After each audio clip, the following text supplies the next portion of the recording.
going on, guys, and welcome back to another episode of the German Barrel Podcast. And today we got the preseason Week 3 preview. The Chicago Bears will face the Cleveland Browns at Cleveland in First Energy Stadium on Saturday, 6 p.m. Central Time. And I'm just super excited for preseason Week 3 because the big headline is we will see the starters actually up to the half, and lots of interesting players are playing in that game as well. So let's get right into it and start off with the preview. And as always, we want to start off talking about the opposing team first, then the expectations, and later on the players to watch. So with that being said, let's get right into it and let's meet our upcoming opponent, the Cleveland Browns.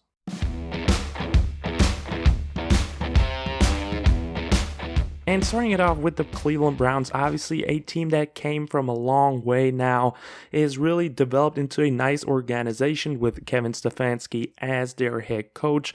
Really found their coach for the future and also got lots of more good players now than they used to having in these bad 016 seasons where they really struggled to do anything, really didn't draft well, got a lot of busts and all these kinds of things. We know the Cleveland Browns by now, obviously.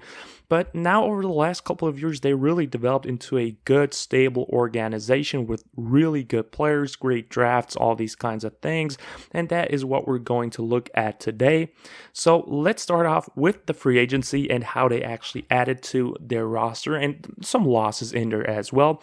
First of all, obviously the big gain for them, quarterback Deshaun Watson. They traded for him with the Texans in a huge trade, and I mean the big thing is he won't probably play in 2022, or he will at least miss 11 games by now, so obviously good to see that by the league, but it should have been more if, like, obviously Kevin Ridley gives a suspension for an entire year for betting on a freaking game, but whatever, that's something different. I don't care about that, but they added him. They also traded for Amari Cooper, wide receiver formerly from the Cowboys. I think one of the more underrated wide receivers, still only 28, incredibly well route runner, really crisp routes there, not really always consistent, like he sometimes hides in some games and doesn't really have big production, but he's still a really good receiver get for them. Also, they retained Jack Conklin, right tackle, signed him to a bigger deal, really good player for them. Also, they retained Jadeveon Clowney off the edge, really good, not really edge rusher or pass rusher in general, but really good run defender in the first place, and also great to pair him up with Myles Garrett, obviously. And then also they retained Denzel Ward, one of the better cornerbacks in the entire league. Also held on to Chris Hubbard, who's a nice tackle for them, as well as Anthony Walker Jr., pretty solid linebacker. They got 62% of the snaps last season for them. And also they retained David Njoku to a big deal, or did they even franchise tag him? I'm not sure about that, but he played a big amount of snaps for them last season. He is really good. And they also brought in from the Bears Jakeem Grant, who unfortunately suffered I think, torn Achilles and is out for the season, so bad seeing that, but he was on the team technically, but we sadly won't see him. But they really added quality players, retained one of their top guys, and also, I totally missed him, they also got Jacoby Brissett, quarterback from the Dolphins, who had 32% of the snaps last season for Miami, so not really only a backup throughout his career. I mean, he had some success with the Patriots as well.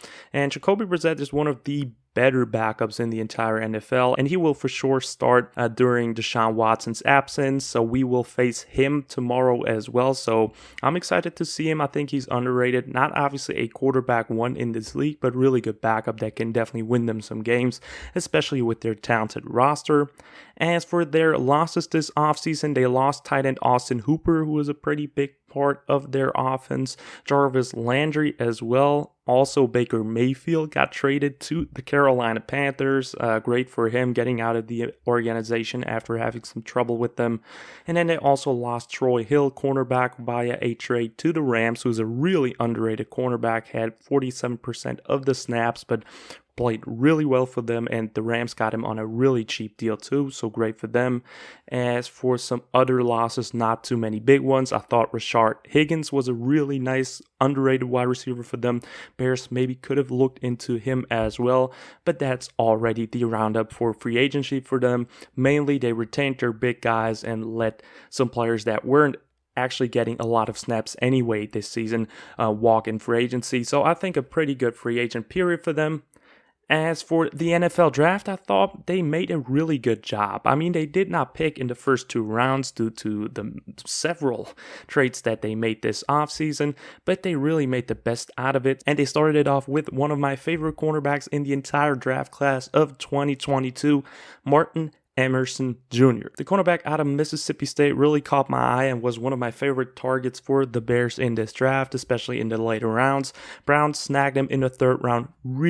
Really good pick for them to get a outside corner that late. I mean, they have a great situation right there with Denzel Ward and also Greedy Williams and Greg Newsome in the nickel. But with Martin Emerson, they have a upcoming superstar cornerback in their backhands that can really develop now and then take over for Greedy Williams or someone else later on. So great pick for them right there.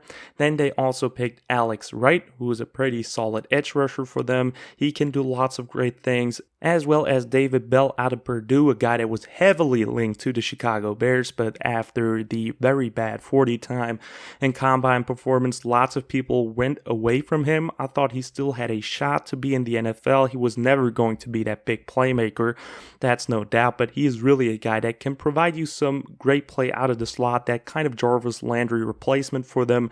Really good route runner, really good hands and good body control, so he will definitely do his damage in Cleveland, and I mean, I can't wait and see what he does in the league. As for round 4, they probably had the biggest steal out of their entire draft class. Perion Winfrey out of Oklahoma in the 4th round was an absolute steal in my opinion. Amazing defensive tackle. Lots of people also linked him to the Bears as a potential 3-tech in Matt Eberflus's defense, so he ended up in Cleveland. Great steal for them. And then they followed that up in round 5 with running back Jerome Ford, who is really lots of fun to watch. And then they rounded up the draft with drafting in the 6th round Michael Woods II. Don't have anything about him, honestly, wide receiver, as well as Isaiah Thomas, another defensive end, in the 7th round. So overall, I think they made the best out of their limited amount of picks. Really got some really big steals. Martin Emerson Jr., Perry, and Winfrey. Really like those picks. And with that being said, let's move on and look at the entire roster for them. And overall, the team that we're facing is one of the better and more deep rosters in the entire NFL. Obviously, they're at the moment lacking of a big quarterback with Jacoby Brissett under center at the moment, but I think he's definitely capable of getting them some wins in the regular season, especially with that roster. Wide receiver-wise, they got Amari Cooper, like we've already talked about, added David Bell as a slot guy, also have Donovan Peoples-Jones, who really is up and coming for them, really made some nice plays. Also, they have Anthony Schwartz from last year's draft in the 3rd round. He's a super speedy wide receiver for them. So really nice wide receiver room. Nothing too outstanding, but really solid and something to work with. As for the tight ends, David Njoku, Harrison Bryant, really nice. Offensive line is pretty sick. One of the better lines in the NFL. Jedrick Willis, Joel Bitonio, Ethan Pocic, they signed him from Seattle. He's not bad. White Teller's really good. Jack Conklin. So a really solid offensive line for them overall. And then running the ball, it looks like Kareem Hunt wants to get traded, so it looks like he will be gone within the next couple of weeks, or I don't know. I think he will get some trade interest. I don't know about that, but they got Nick Chubb, one of the top 5 running backs in the NFL, super underrated, really good player. And then also Dearness Johnson, who was really good for them last season. And then, like I said, drafted Jerome Ford, who's a fun running back as well. So really good running back room. And overall, I think the offense is really underrated and can definitely do some damage. And then you go to the defensive side of the ball and have just incredible talent there. Myles Garrett and Jadeveon Clowney off the edges. Garrett obviously being one of the best defensive players in the entire NFL. Then on the defensive line, you also have Jordan Elliott, who's really solid. Perion Winfrey, who will definitely climb the depth chart the next couple of weeks. Also linebackers Jeremiah Owusu-Koramoah, insanely good player and really big steal for them last season in the 2nd round. Anthony Walker Jr. is not bad. Denzel Ward and Greedy Williams, as well as Greg Newsome in the nickel as their cornerbacks. Is a really good DB room with, like I said, Martin Emerson back there, as well as for their safeties, they got Grant Delpit, who they got in the 2nd round last season. Also Ronnie Harrison Jr. as a backup. And as for the free safety position, they have John Johnson III. So a really really good defense and really a true test as well, because the Cleveland Browns will play their starters tomorrow as well. So the Bears will face a really talented offense and a even better defense. So for our young and inexperienced offense overall, I think it will be a great test to really see how they do against one of the better defensive units in the entire NFL. So that definitely gets me excited. And I mean, I just can't wait and see how we do against the Cleveland Browns. Great opponent to have. I really like it. With the Chiefs and now the Browns, we really have two good AFC opponents that we can test ourselves on. So I absolutely love it. And with that being said, that finishes the preview of the Cleveland Browns. Really excited for tomorrow's game. And with that being said, let's move on to the expectations.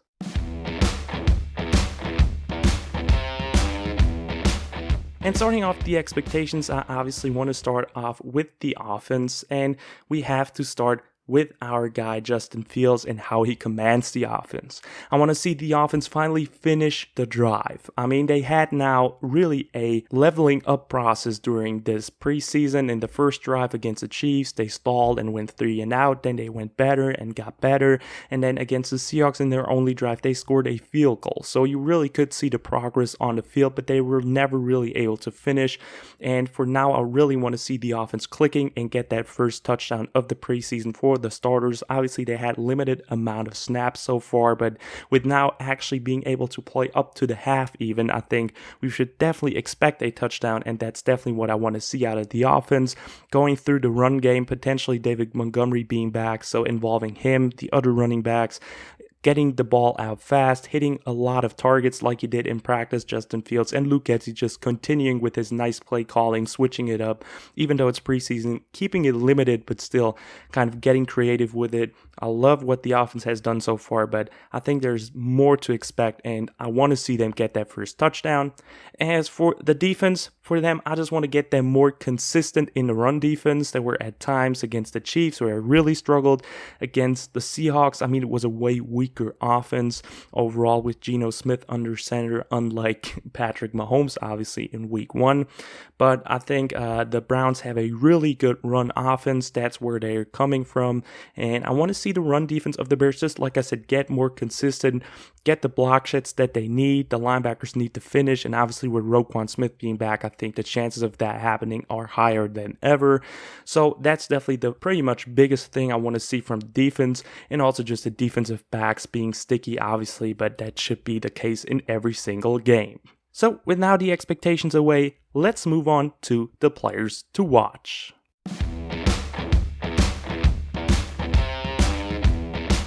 And this week I want to approach this kind of differently than the other kind of weeks. I want to give you 5 players on offense and 5 players on defense to watch. And starting it off with the offense, the number 1 player to watch for me is definitely Justin Fields. And Justin Fields, I mean, what can I say about him? Such a talented and great guy that we have under center in Chicago. For the first time, it seems like there is a true potential that we could have a franchise quarterback. So what do I want to see from Justin Fields? He is a player to watch because I want to see how he, first of all, keeps going with his release. He showed that he has a quick release. I want to see that growing with him.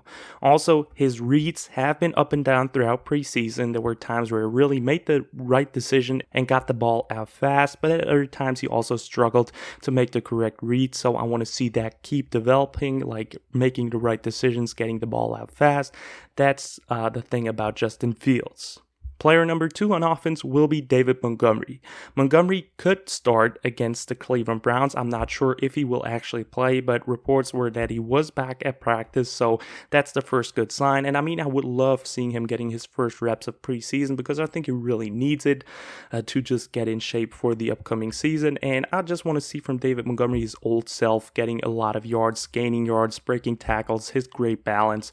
So that's the second player to watch. Player number 3 for me will be Tevin Jenkins. Big and simple question is, can he continue delivering at the right guard position? He looked good against the Seattle Seahawks and also showed some good stuff in practice afterwards.